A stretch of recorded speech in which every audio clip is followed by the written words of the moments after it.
Hey, good morning. I have 8:30. I'd like to call to order the meeting of the Lenawee County Land Bank Authority for Tuesday, December 17th, 2024. Should all have a copy of the agenda in front of you. Move to approve the agenda. Support. Any discussion? All those in favor signify by saying aye. Aye. Opposed? Approval of the minutes from our last meeting should be in your packet. Move to approve. Support. Any discussion? All those in favor signify by saying aye. Aye. Opposed? Okay, moving on to financials. You'll notice there were no transactions in November, so we have the same ending cash balance as we did the month prior of $260,616.90.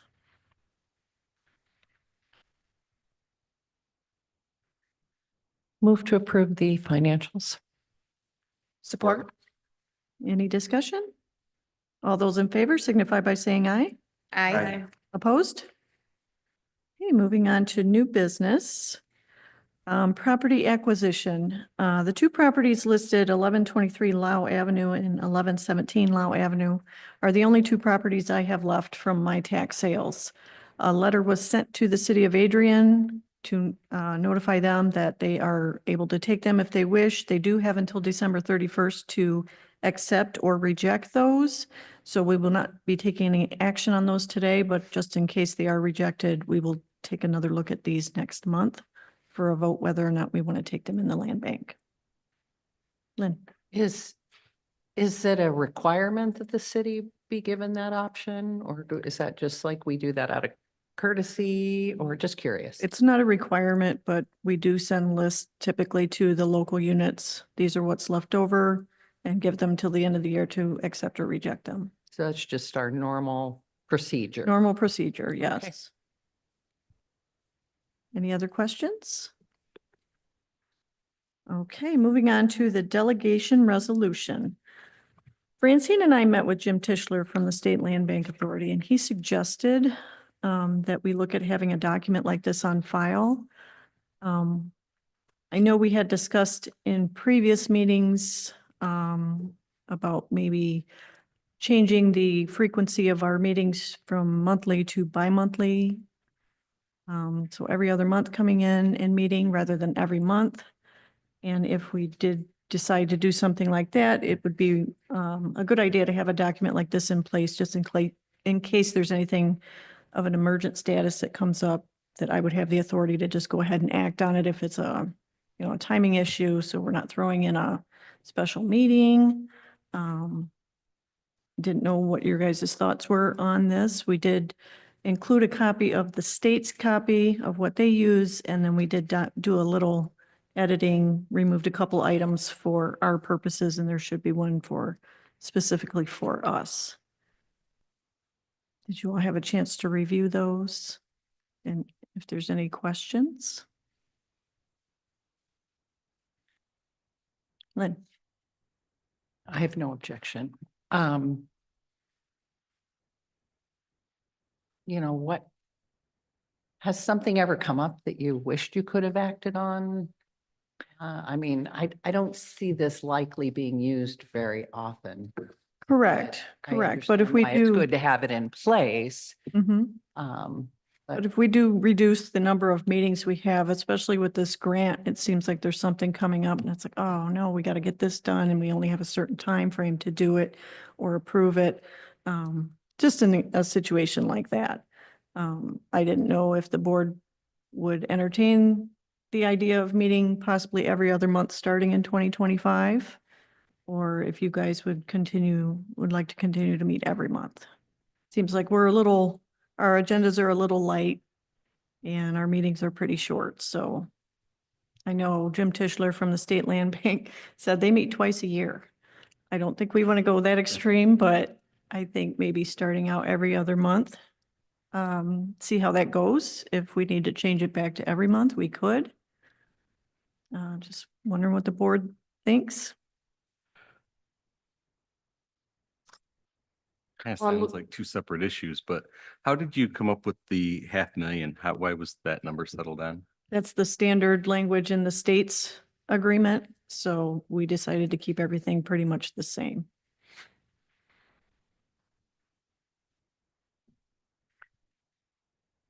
And even if this was in place, if it was something that you felt that you didn't feel comfortable making a decision on, we would call a special. meeting. Absolutely, absolutely. As far as the frequency of meeting goes, personally, it doesn't matter to me one way or the other. Yeah, I don't mind coming every month, but I think about our rural representatives, and I think about commissioners that have a lot of things on their plate already. Nancy never complained at all, and I don't know who will replace her, but they have a lot of meetings. And so, I guess I don't object to going every other month, but coming every month is in no way a burden for me personally.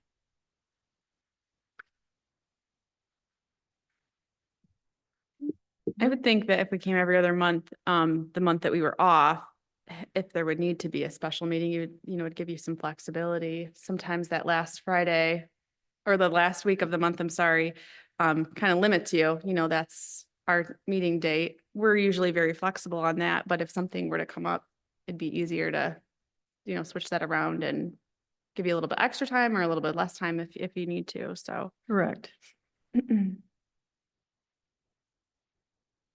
I rather enjoy Francine's updates on a monthly basis.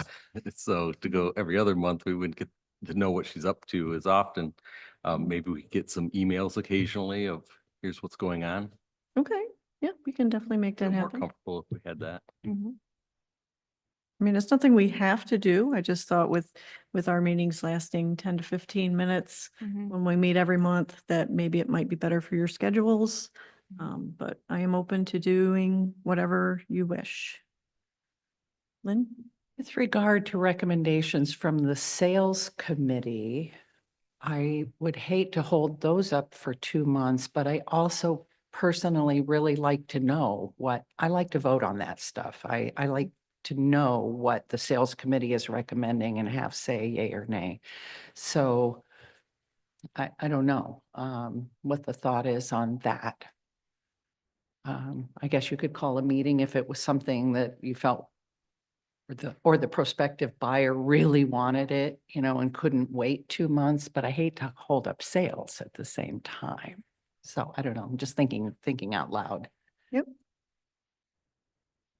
Well, and that's something we could always hold, like a sales committee meeting followed by a special meeting if we, we could have that maybe in our policy that if sales are coming in, then we don't wait the 2 months. Yeah. Right? Something like that. Or we just continue monthly meetings. I still think it would be a good idea to have this delegation in place for emergencies. But if you wish to continue meeting every month, then we will continue the monthly meetings, if that works better. For this resolution, did Jim say that most land banks, like this is the best practice that most of them have in effect? He spoke to the State Land Bank Mhm. and they meet twice a year with this document in place. Okay. And it was his recommendation that we look at something similar to have on file just in an emergency Even if we situation. keep monthly meetings, it would be good to have Correct. something like this on Correct. file. Yep. Okay. Because as you know, there are some times where we had to try to schedule a meeting and it just did not work to get a quorum. Mhm. So we just don't want to hold anything up with any of the blight elimination grant, anything like that, that we need to have done within a certain time frame if we're not able to get a quorum with a special meeting. If I had any concern about this resolution, it was in item 5 where gifts could be accepted up to $5 million. That, I can see the state land bank. Yeah, we just That's a kept all the language lot the same. for this so- land bank to accept without, and it's no issue of trust No, or I anything, you understand. understand that. I just, that's the one thing that I was a little bit uncomfortable with, that amount. We can change any of the amounts that you want. We don't have to stick with what the state did. We just thought it would be a good idea to stick with Mhm. what the guidelines that the state had, but we can change these to read however you would like them to read. If you're more comfortable with $1 million or, we can make changes. I think I would be more comfortable with a lesser amount personally. Okay, do you have an amount that you are more comfortable with? Well, I guess I was thinking 1 million and you said it, but Okay, certainly, I don't know, what do my does anybody else colleagues have think any about that? objections? I would just want to see, other county land bank, resolutions that, delegate an authorized officer, what their amounts are. I don't know. I just kind of like to see what other people do that Not they've just found the to be state. successful and kind of, if there's any guidance that way. Okay, we can definitely reach out to other land banks and see if they have this on file and what their amounts are, and bring this back to January. And if they've utilized it, or if they've not seen it to be, or if they've run into an issue where, we had this amount and it wasn't enough, or it was, we've never gotten to that amount, or I don't know, just kind of see what obstacles they've faced, how long they've had it in effect, and what they've seen that works or what they wish would have been included that isn't, so that we can maybe, have the best document. Okay, Hard to forecast, but sure. Yep, okay, we can reach out, bring some more examples back to the next meeting in January. Have further discussion then. All right, we're going to move on to existing business. The Blight Elimination Grant, 2471 Maumee Street. I'm happy to say that Eagle has conducted their audit of the closure report. The closure report was approved, and we now can sell this with unrestricted residential use due to the corrective action. So we should now start making a plan as to how we want to market this property, because we are free to sell it.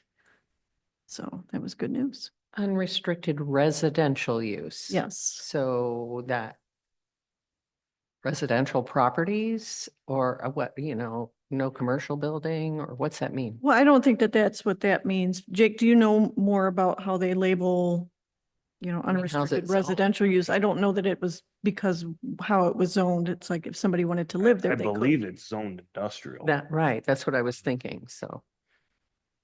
I'm assuming that just means that there's, Is your mic I- on? Yeah. Oh, okay. You sound kind of quiet. I'm assuming that means it's just a higher level of restrictions on it being a residential use. Okay, Um, okay. I'm sure there's definitions in the fine print of what Eagle sent. Yeah, because I would have assumed the same thing. It would have been zoned likely industrial. Well, I think because it sits largely in a residential neighborhood as Right. well, so. Yeah, Typically, what that's referring to is not the zoning. What that's referring to is that the cleanup of the property now meets actually residential standards. It doesn't mean that it's zoned residential. It could be placed anywhere, but it's just what that cleanup looks like. So, you know, that if it's zoned industrial, then a cleanup for industrial use may look different than a cleanup for residential. So they're saying that the level of cleanup and contamination or whatever we had going on with this property has now been cleaned to a residential use option. The zoning is up to the municipality in which it sits in. Right. Thank you. So we should, So I know we want to sell it. I want to sell it. So no question for that. How do we determine what we might like done with it? You know, do we just put it on the market and do we want residential? Do we prefer industrial? Do we care? Well, typically what we've done in the past is the sales committee meets and has a kind of a master list of what our ideal use for a property would be, along with an ideal price Okay. for that property. So I would think probably have the sales committee figure yes, that out. yes, I think Okay. the next step would be having the sales committee get together Right. and discuss. And then after that recommendation is made, you know, list it, sell it, market it, whatever. Okay. Correct. Thank you. Any questions on 2471? All right, moving on to 140 West Main Street, or yes, in Addison, construction management bid. Jake Aye. Cato from Michigan Consulting and Environmental should be here via Zoom. I'd like to request to abstain from any vote associated with that. So it should be when you go there. So we have a Take motion for pictures. Jake to, Motion to recognize Jake's Yes, yes, abstention more- from more this supposed to be vote, empty. I if don't we know take a where vote. the Leash going or whatever. Mark? any She further made it discussion sound on like the that? invoice is supposed to stay. All those in favor signify by saying aye. Aye. Opposed? Okay, Jake, you're abstaining. Or if there's a value, maybe they could sell to somebody. else. Morning, everyone. Good morning, Jake. How are you? Good, good. How are you? Good. Take this for it. Can you I give me a would, second? oh, yep. Sorry. I'm realizing now where the feedback's coming from. It's coming from one of these live streaming, that one. Let me shut down.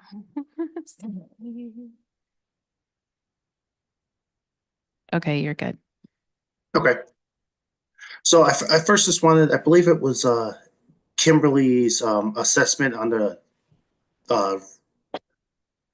residential closure. I just wanted to let her know that that was correct, and with her assessment on that Thank you. for the 2471 Mommy Street for the unrestricted residential closure. And then for the construction management proposal from Krieghoff Lenawee, I recommend moving forward with them on managing the construction and the demolition for the 140 West Main Street in Addison.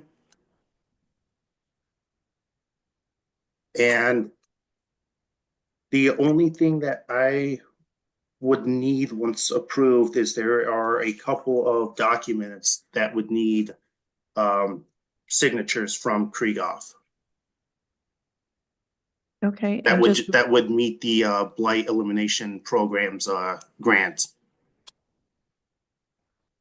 Okay, and just so everybody's aware, Krieghoff is the only bid that we did receive for that RFP that we did post.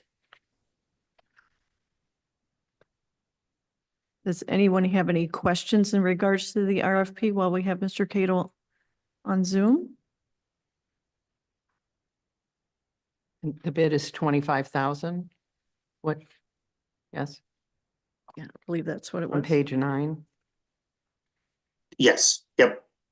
And then it's got these hourly rates. Might that be additional, or is that just what you based it on?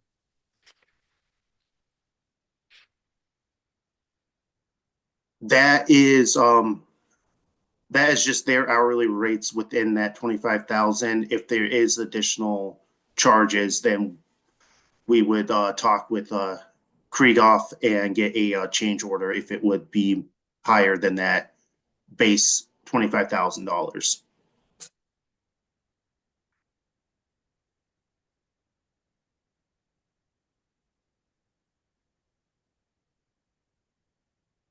Any other questions?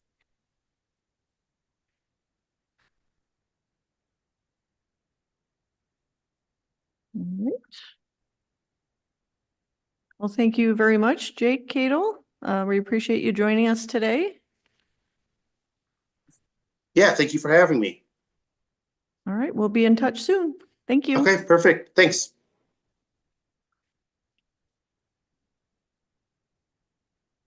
Does anybody have want to make a motion to accept? I would make a motion that we accept Krieghoff Lenawee's bid of $25,000 for the demolition of 140 West Main Street, Addison.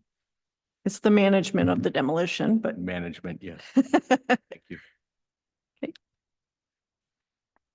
I'll support. Any further discussion? All those in favor signify by saying aye. Aye. Opposed? Passes. Francine is not here, as you may have noticed, but I did want to let you all know that she has been appointed to the Education Committee of the Michigan Land Bank Authority or Association effective immediately. So she has been very busy meeting with the members, and hopefully we'll be hearing a lot of good stuff from her soon. So does anybody have anything else to be brought before the board today? Any public comment? Hearing none, I'll entertain a motion to adjourn.